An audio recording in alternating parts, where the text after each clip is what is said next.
ಪೂಜ್ಯ ಬಸವಣ್ಣನವರನ್ನು, ಮುರುಗೇಂದ್ರಪ್ಪಗಳನ್ನು,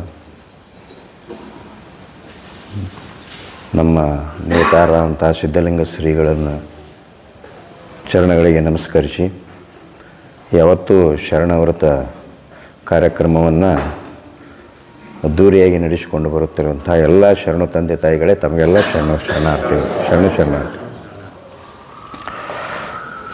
ಇವತ್ತಿನ ಶರಣವ್ರತ ಅನುಭವ ಒಂದು ಬಸವಣ್ಣವರ ವಚನದ ಜೊತೆಯಲ್ಲಿ ಮಾಡ್ತಾ ಇದ್ದೀನಿ.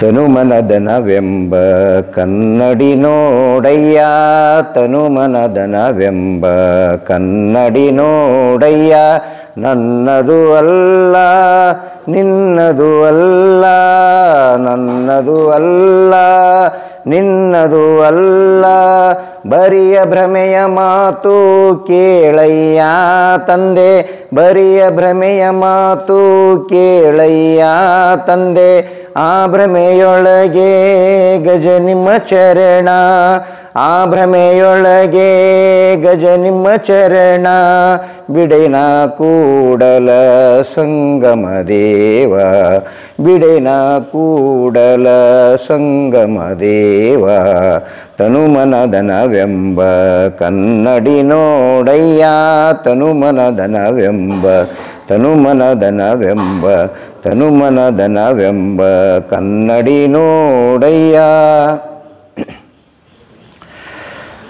ಬಂಧುಗಳೇ, ಇವತ್ತಿನ ಶರಣವ್ರತ ಕಾರ್ಯಕ್ರಮದಲ್ಲಿ ನಾನು ಭಾಳ ಖುಷಿ ಆಯ್ತು. ಯಾಕಂದ್ರೆ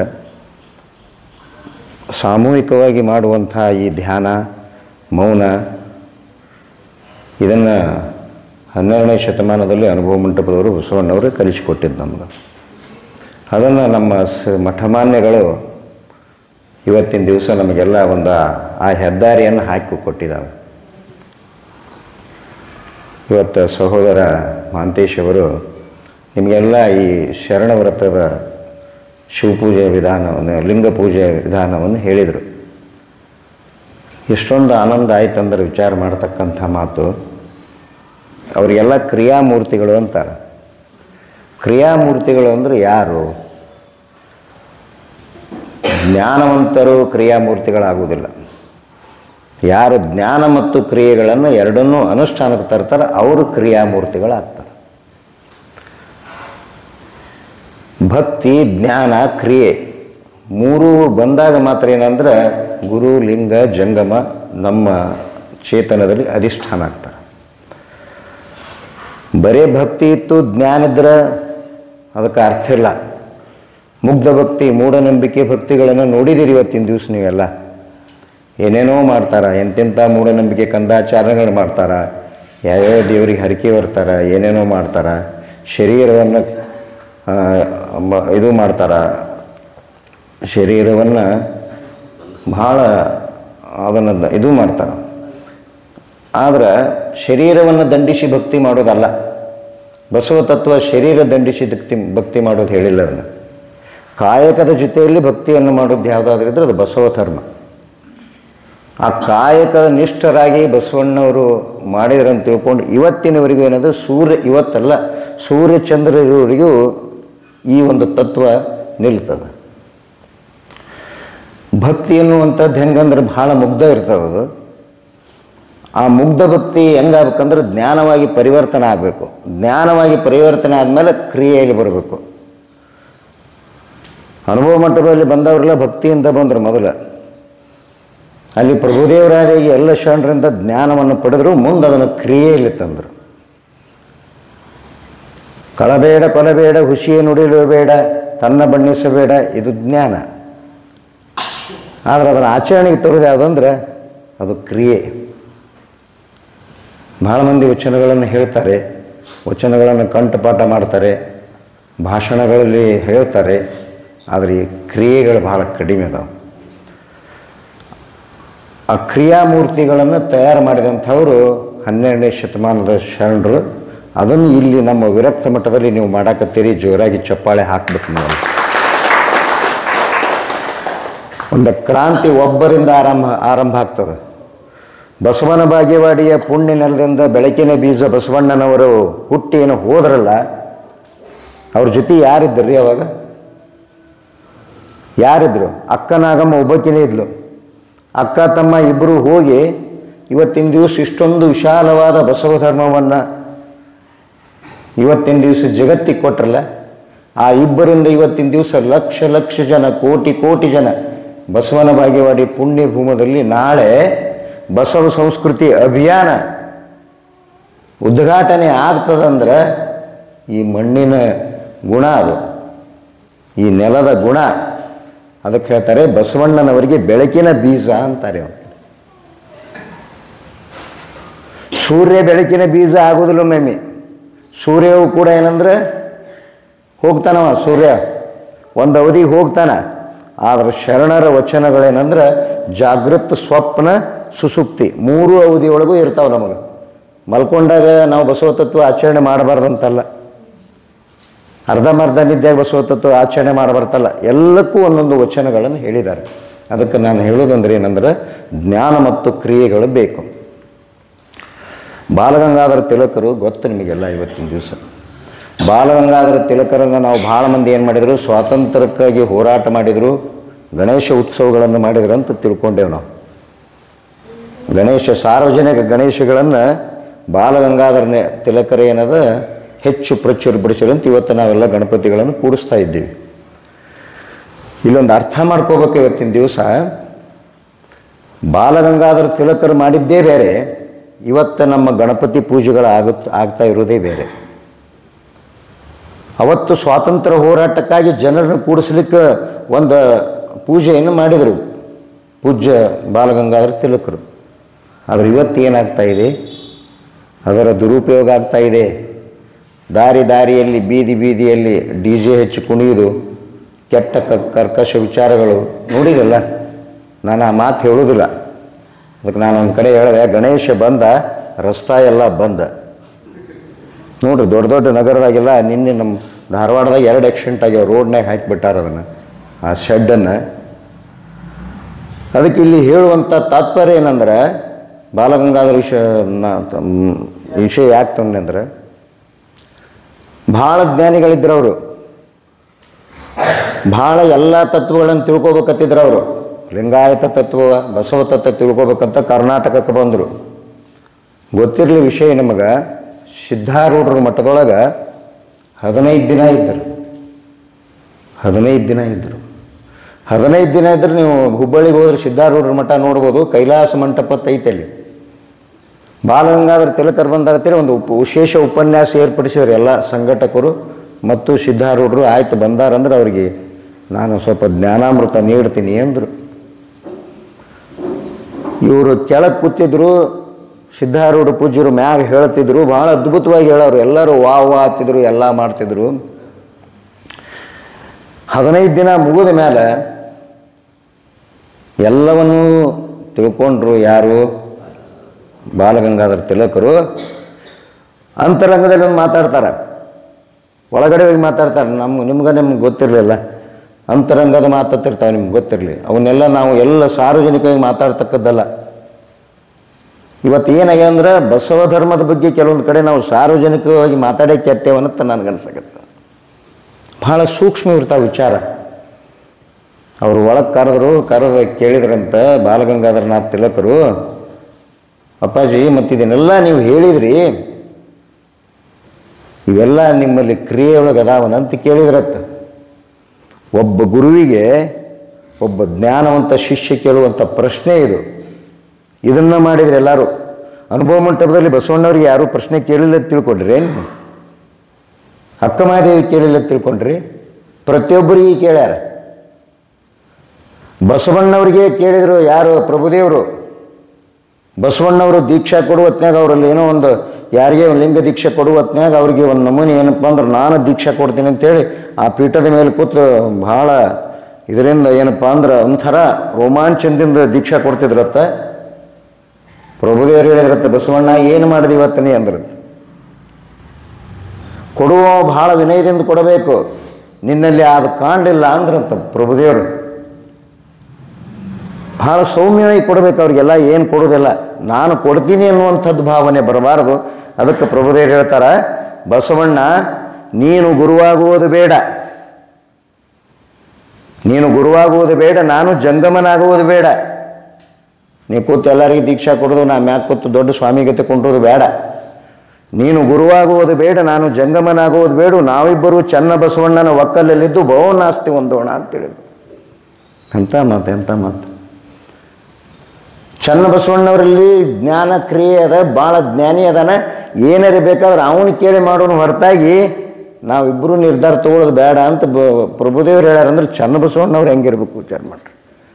ಅದಕ್ಕೆ ಇಲ್ಲಿ ಅಲ್ಲಿ ಏನು ಬಂತಂದ್ರೆ ವಿಚಾರ, ಇದು ನೀವು ಎಲ್ಲ ಜ್ಞಾನ ಹೇಳಿದ್ರಿ ಬುದ್ಧಿ, ಆದ್ರೆ ಕ್ರಿಯೆಯೊಳಗೆ ಎದಿರೇನಂತ ಕೇಳಿದರು ಬಾಲಗಂಗಾಧರ ತಿಲಕರು. ಸಿದ್ಧಾರೂಢರಂದ್ರಂತ ನನ್ನಲ್ಲಿ ಜ್ಞಾನದ ಕ್ರಿಯೆ ಇಲ್ಲ ಅಂದರು. ಗೊತ್ತದ ನಿಮ್ಗೆ? ಸಿದ್ಧಾರೂಢರು ಲಿಂಗ ಪೂಜೆ ಮಾಡ್ಕೋತಿದ್ದಿಲ್ಲ ಅವರು, ನಾನೇ ಲಿಂಗ ಅಂತಿದ್ರು. ಅದಕ್ಕೆ ಅವ್ರು ಹೇಳಿದರು, ನಾ ಇನ್ನೂ ಮಟ್ಟಕ್ಕೆ ಮುಟ್ಟಿಲ್ಲ, ನನ್ನಲ್ಲಿ ಬರೇ ಜ್ಞಾನದ ಕ್ರಿಯೆ ಇಲ್ಲ. ಜ್ಞಾನ ಕ್ರಿಯೆ ಎರಡೂ ಬೇಕಾದ್ರೆ ಎಲ್ಲಿ ಹೋಗ್ಬೇಕಂದ್ರೆ ಅಥಣಿ ಮುರುಗೇಂದ್ರ ಶ್ರೀಗಳ ಬಳಿ ಹೋಗತ್ತೆ ಹೇಳಿದ್ರು ಅವರು. ಇವತ್ತು ನೆನಪಾಗ್ತಾ ಇದೆ, ನಾವೆಲ್ಲ ಅಥಣಿ ಮುರುಗೇಂದ್ರ ಶ್ರೀಗಳನ್ನ ಇವತ್ತು ನಾವು ನಮ್ಮ ಶ್ರೀಮಠದಲ್ಲಿ ಪೂಜೆ ಮಾಡ್ತೇವೆ. ಮೊದಲಿನ ಪೂಜ್ಯರು ಚನ್ನಬಸವ ಶ್ರೀಗಳು ಅಥಣಿ ಮತ್ತು ಬಸವನ ಬಾಗೇವಾಡಿಗಿದ್ರು ಅನ್ನೋದು ನಮ್ಮ ಹೆಮ್ಮೆ ವಿಷಯ. ಅದು ಅಥಣಿ ಶಿವಗಳ ಬಳಿ ಹೋಗಂತ ಹೇಳಿದರು. ಹೋದಾಗ ಆಯ್ತು ಬುದ್ಧಿ ಅಂತ ಅವರು ಬಾಲಗಂಗಾಧರ ತಿಲಕರು ಅಥಣಿಗೆ ಹೋಗ್ತಾರೆ. ಹೋಗಿ ಏನು ಮಾಡಿದ್ರು ಅಂದ್ರೆ ಕೇವಲ ಒಂದು ದಿನ ಇದ್ದರು ಅವರು. ಒಂದು ದಿನ ಇದ್ದರಂತ ಬೆಳಗಿನ ಪೂಜೆ, ಮಧ್ಯಾಹ್ನದ ಪೂಜೆ, ಸಾಯಂಕಾಲದ ಪೂಜೆ ಆದ ಕೂಡಲೇ ಯಾರಿಗೆ ಭೇಟಿಯಾದರು? ಅಥಣಿ ಶಿವಗಳಿಗೆ ಭೇಟಿಯಾದರು. ಭೇಟಿಯಾಗಿ ಏನಪ್ಪ ಅಂದ್ರೆ, ನಾನು ನಾಳೆ ಹೋಗ್ತೀನಿ ರೀಪ್ಪ ಅಂದ್ರಂತ ಮುಂಬೈಗೆ. ಯಾಕ್ರಿ ಬಂದಿರಿ ಇನ್ನು 2 ದಿನ ಇರಂತ? ಇಲ್ಲ, ನನ್ನ ಪ್ರಶ್ನೆಗೆ ಉತ್ತರ ಸಿಕ್ತು ಅಂದ್ರಂತವ್ರು. ಏನು ಸಿಕ್ತಿರಪ್ಪ? ಸಿದ್ಧಾರೂಢರು ಹೇಳಿದ್ರು, ಜ್ಞಾನ ಮತ್ತು ಕ್ರಿಯೆ ಅಳವಡಿಸಿಕೊಂಡಂಥ ಶಿವಯೋಗಿ ಯಾರಾದ್ರದ್ದು ಅಥಣಿ ಶಿವಗಳದಾರ, ನೀವು ಅಲ್ಲಿ ಹೋಗ್ರಿಪ್ಪ ಅನ್ನುವಂಥ ಮಾತನ್ನು ಹೇಳಿದರು. ಕೇವಲ 3 ಹೊತ್ತು ನಿಮ್ಮ ಶಿವಪೂಜೆ ಮಾಡಿಕೊಂಡು ಲಿಂಗ ಪೂಜೆ ಮಾಡಿಕೊಂಡು ಬಂದ ನಿಮ್ಮ ಮುಖಭಾವವನ್ನು ನೋಡಿದಾಗ ಈ ವ್ಯಕ್ತಿ ಬಳಿ ಜ್ಞಾನ ಮತ್ತು ಕ್ರಿಯೆ ಎರಡೂ ಅದಾವನು ನನಗೆ ಗೊತ್ತಾಯ್ತು. ನಾ ಇಲ್ಲಿ ಕುಂಡ್ರೋದು ಬೇಡ, ನಾ ಹೋಗ್ತೀನಿ ಅಂದ್ರಂತ. ನೇತ್ರ ಪುರುಷ ಅಂತಾರೆ ಅದಕ್ಕೆ. ಶಿವಯೋಗಿಗಳ ಹಸ್ತಪುರುಷ, ನೇತ್ರ ಪುರುಷ ಯಾಕೆ ಹೇಳ್ಯಾರಂದ್ರೆ ಈ ಮಾತ, ಅಲ್ಲೊಂದು ಆ ಲಿಂಗಾನುಸಂಧಾನ ಅಷ್ಟು ಕೆಲಸ ಮಾಡ್ತಿರ್ತದೆ. ಇಷ್ಟೆಲ್ಲ ಮಾಡಿ ಹೋಗೋ ಹೊತ್ನಾಗ ಇನ್ನೊಂದು ವಿಚಾರ ಹೇಳಿದ್ರು ಅವ್ರು. ಏನಂದ್ರೆ ಅಥಣಿ ಶಿವಗಳಿಗೆ ಭಗವದ್ಗೀತೆ ಕೊಡ್ತಾರೆ. ನಿಮಗೆಲ್ಲ ಗೊತ್ತಿರಲಿ, ಯಾವುದೇ ಧರ್ಮ ಕೆಟ್ಟಲ್ಲ, ಯಾವುದೇ ಧರ್ಮ ಇದು ಅಲ್ಲ. ಆದ್ರೆ ಅದನ್ನು ನಾವು ತಗೊಳ್ಳುವಂಥ ಕೆಲಸ ಹೆಂಗೆ ಅನ್ಬೇಕು. ನಮ್ಮ ಮನೆಗೆ ಯಾರು ನಮಗೊಂದು ಸಾಮಾನು ತಂದು ಕೊಟ್ಟರೆ ನಮಗೆ ಅದು ಉಪಯೋಗದಲ್ಲಿ ನೋಡಬೇಕು. ಇವತ್ತು ಎಷ್ಟೋ ಜನ ನಾವು ಅನವಶ್ಯಕ ವಸ್ತುಗಳನ್ನು ಮನೆಯಲ್ಲಿ ತುಂಬಿಕೊಂಡು ಎಷ್ಟೋ ಮಂದಿ ಏನಪ್ಪ ಅಂದ್ರೆ ಎಷ್ಟು ತೊಂದರೆ ಅನುಭವಿಸ್ತಾರೆ. ಯಾಕರೆ ತಂದೇವ್ರು ಇದನ್ನು ಎತ್ತಿರಿಲ್ಲ, ಇದನ್ನು ತರಬಾರ್ದಾಗಿತ್ತು ಎತ್ತಿರಿಲ್ಲ. ಹಂಗೆ ಏನಂದ್ರೆ ಅನವಶ್ಯಕ ವಿಚಾರಗಳು, ಅನವಶ್ಯಕ ಧಾರ್ಮಿಕ ತತ್ವಗಳನ್ನು ನಾವೆಲ್ಲ ಒಳಗೆ ತೊಗೊಳಕತ್ತೇವೆ. ನಾವು ನಮ್ದು ರಗಡದ, ನಮ್ದು ಸಾಕಷ್ಟು ಅದ, ಯಾಕೆ ಮಾಡ್ಕೋಬಾರ್ದು? ಅದಕ್ಕೆ ತಿಲಕರು ಏನು ಮಾಡಿದ್ರಂದ್ರೆ ಭಗವದ್ಗೀತೆ ಕೊಡ್ತಾರೆ. ಯಾರಿಗೆ? ಅಥಣಿ ಶಿವಗಳಿಗೆ ಕೊಟ್ಟಾಗ ಅದನ್ನು ಭಕ್ತಿಯಿಂದ ಸ್ವೀಕಾರ ಮಾಡ್ತಾರೆ, ನೋಡ್ತಾರೆ, ಹಿಂಗೆ ಮುಂದೆ ಇಟ್ಕೋತಾರೆ ಟೇಬಲ್ ಮೇಲೆ. ಏನ್ರಿಪ್ಪ ಇದು ಅಂದ್ಕೊಳ್ಳಿ ಭಗವದ್ಗೀತೆ ಆಯ್ತು ಅಂದಾಗ ಅಥಣಿ ಶಿವಗಳಿದ್ರೆ ಅಂದ್ರೆ, ನನ್ನ ಆಯುಷ್ಯ ಭಾಳ ಕಡಿಮೆ ಅದ, ಬಸವ ತತ್ವ ಮತ್ತು ಬಸವಣ್ಣವರ ವಚನ ಓದಾಕ ಟೈಮ್ ಇಲ್ಲ ನನಗೆ. ಎಷ್ಟು ಓದಿವ್ರಿ ಇನ್ನೂ ಮುಗಿಯೋಲ್ದದು. ಅದಕ್ಕೆ ಏನ್ರಿಪ್ಪ ಅಂದ್ರೆ ಈ ಗ್ರಂಥ ಮಠದಾಗಿರಲಿ, ಅದನ್ನು ಓದೋದು ಮುಗಿದು ಇನ್ನೂ ಆಯುಷ್ಯ ಉಳೀತು ಅಂದ್ರೆ ನಾ ಇದನ್ನು ಓದ್ತೀನಿ ಅನ್ನುವಂಥ ಮಾತನ್ನು ಹೇಳಿದ್ರು ಅವರು. ಎಷ್ಟು ಸೂಕ್ಷ್ಮ ನೋಡ್ರಿ. ಓದಲಿಲ್ಲ ಅವರು, ಭಗವದ್ಗೀತೆ ಓದೋದೇ ಆಗಲಿಲ್ಲ ಅವರಿಗೆ. ಅಪ್ಪನ ವಚನ ಅಂತ ತಲೆ ಮೇಲೆ ಇಟ್ಕೊಂಡು ಹೋದರು. ಆ ದೃಷ್ಟಿಯಿಂದ ಏನಂದ್ರೆ ಇವತ್ತಿನ ದಿವಸ ನಾವೆಲ್ಲ ಬಹಳ ಜ್ಞಾನ ಮತ್ತು ಕ್ರಿಯೆಗಳನ್ನು ತಗೋಬೇಕು. ಈ ಜ್ಞಾನ ಮತ್ತು ಕ್ರಿಯೆಗಳನ್ನು ಮಾಡಿದವರು ಶರಣರು. ವಿಶೇಷವಾಗಿ ಏನಪ್ಪ ಅಂದರೆ ಕ್ರಿಯೆಯಲ್ಲಿ ತಂದವರು ಏನಂದ್ರೆ ಎಲ್ಲ ಶರಣರು ಕ್ರಿಯೆಯಲ್ಲಿ ತಂದರು.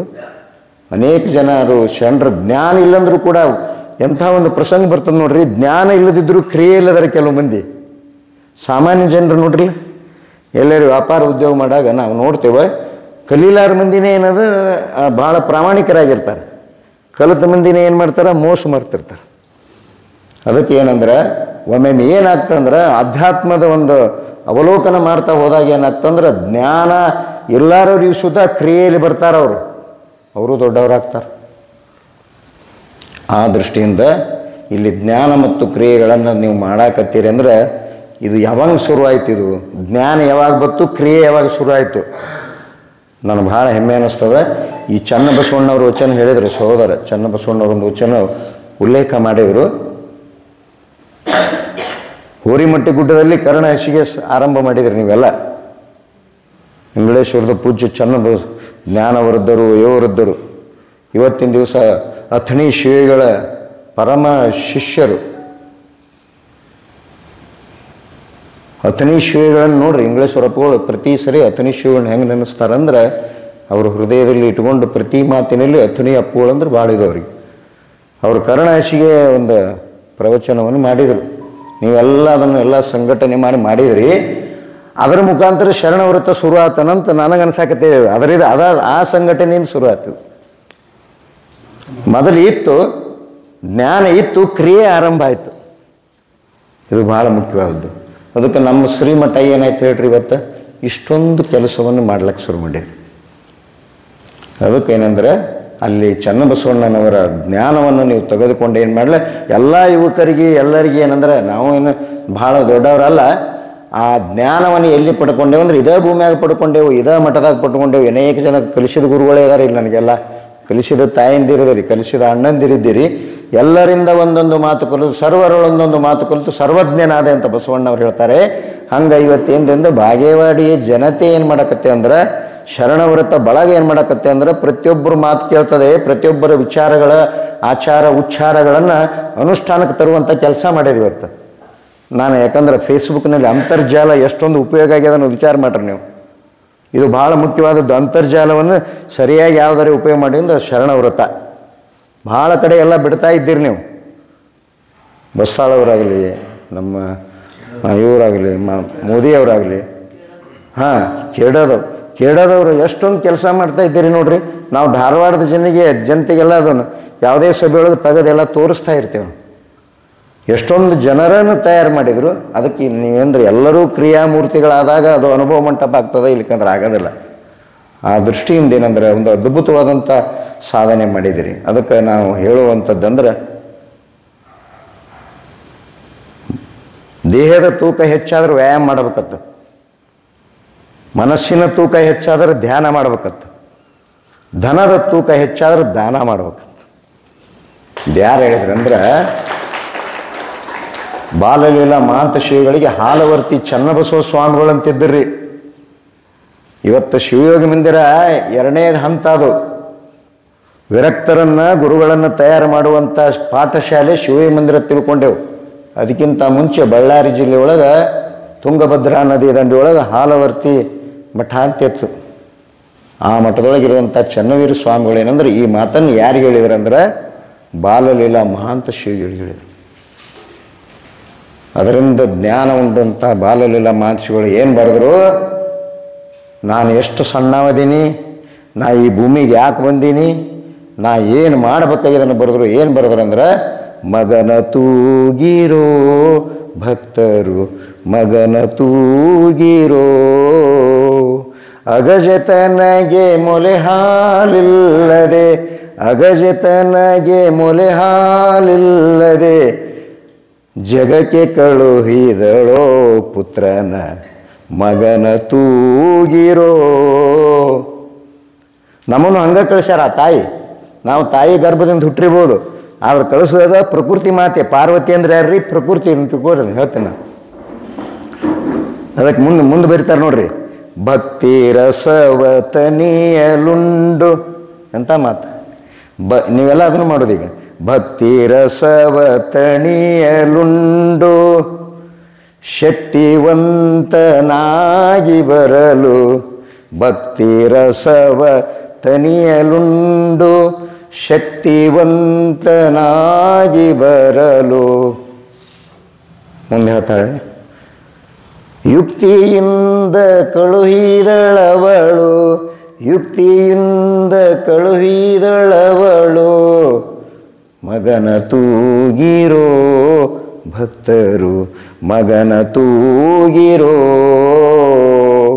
ಅಗಜತನಗೆ ಮೊಲೆ ಹಾಲಿಲ್ಲದೆ, ಜಗಕ್ಕೆ ಕಳುಹಿದಳೋ ಪುತ್ರನ ಮಗನ ತೂಗಿರೋ. ಪಾರ್ವತಿಗೆ ಎದೆ ಹಾಲ ಇಲ್ಲ ಅಂದ್ರೆ ನಾವು ನಂಬ್ತೇವೇನು? ಆದರೆ ಪಾರ್ವತಿ ಅನ್ನುವಂಥದ್ದನ್ನು ಶರಣ ಇರಲಿ ಪ್ರಕೃತಿಯನ್ನಾಗಿ ಮಾಡ್ಕೊಂಡಾರೆ. ಈ ಭೂಮಿ ರೀ, ಈ ಭೂಮಿ ಪಾರ್ವತಿ ಆಗ್ತಾಳೆ.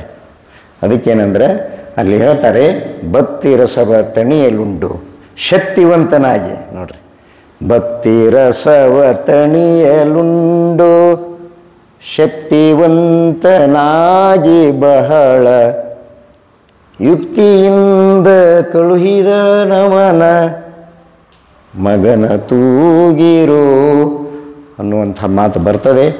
ಆ ದೃಷ್ಟಿಯಿಂದ ಏನಂದ್ರೆ ಈ ಶರಣಾವರ್ತ ಈ ಕ್ರಿಯೆಗಳೆಲ್ಲ ಹೆಚ್ಚು ಹೆಚ್ಚು ಅನುಷ್ಠಾನಕ್ಕೆ ಬರಬೇಕು. ಮತ್ತು ಇದ್ರ ಶಕ್ತಿ ಯಾವಾಗ ಕೊಡ್ತದೆ ಅಂದ್ರೆ ಒಮ್ಮೆ ಬರುವಂಥದ್ದು ಅಲ್ಲಿದು. ಬಸವಣ್ಣವ್ರು ಅಂದು ಮಾಡಿದ್ದು ಇವತ್ತಾಗ್ತಾ ಇದೆ. ಪೂಜ್ಯ ಮುರುಗೇಂದ್ರಪ್ಪಗಳು ಸುಮಾರು 30-40 ವರ್ಷಗಳಿಂದ ಮಾಡಿದಂಥ ಒಂದು ಅನುಷ್ಠಾನ ಇರ್ಬೋದು, ಜನರ ಸಂಘಟನೆ ಇರ್ಬೋದು, ಅದರದೆಲ್ಲ ಫಲ ಇವತ್ತಿನ ದಿವಸ ನಮಗೆಲ್ಲ ಸಿಗ್ತಾ ಇದೆ ಅನ್ನುವಂಥ ಮಾತನ್ನು ಹೇಳ್ತಾನೆ. ನನಗಿಲ್ಲಿ ಅವಕಾಶ ಮಾಡಿಕೊಟ್ರಿ, ಭಾಳ ಖುಷಿ ಆಯ್ತು, ಭಾಳ ಖುಷಿ ಆಯ್ತು. ಎಲ್ಲರೂ ರಾಗವಾಗಿ ಹಾಡ್ತಾ ಇದ್ದೀರಿ, ನೋಡಿದೆವು ನಾವೆಲ್ಲ. ಏನು ಅವೆಲ್ಲ ತಾಳಗಳಿದ್ದಾವೆ, ಮದ್ದಲೆಗಳಿದ್ದಾವೆ.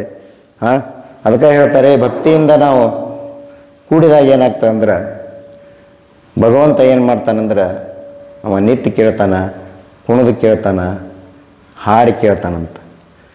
ಹಂಗೆ ನೀವೆಲ್ಲ ಮಾಡ್ತೀರಿ. ಅದಕ್ಕೆ ಯಾವುದೇ ಒಂದು ವಚನ ಸಾಹಿತ್ಯವನ್ನು ಒಂದು ವಿಚಾರ ಮಾಡಿರಿ. ಮೊನ್ನೆ ಒಬ್ಬರು ಸಂಗೀತಗಾರ ಹೇಳಿದರು, ಇವತ್ತು ನಾವೆಲ್ಲ ಏನಂದ್ರೆ ಸಂಗೀತಗಾರರು ನಾವು ಇಷ್ಟೊಂದು ಪದವಿ ಪಾರಿತೋಷಿಕಗಳನ್ನು ತೊಗೊಳಕ್ಕೆ ಬಸವಣ್ಣವರು ಕೊಟ್ಟಂಥ ವಚನಗಳ ಕಾರಣ. ಮತ್ತು ಅವನ್ನ ರಾಗವಾಗಿ ಬರುವಂಗೆ ಬರೆದಾರ, ಅದು ಭಾಳ ಮುಖ್ಯ. ಅದು ಯಾವುದೇ ರಾಗಕ್ಕೆ ಹೊಂದ್ಕೊಳಂಗೆ. ಈಗ ನೋಡ್ರಿ, ಬರೀ ಏನಪ್ಪ ಅಂದ್ರೆ ನೀವು ತಂದೆ ನೀನು ತಾಯಿ ನೀನು ಬರೀ ಹಂಗೆ ಹಾಡೋರು ಇಫೆಕ್ಟ್ ಆಗೋದಲ್ಲ.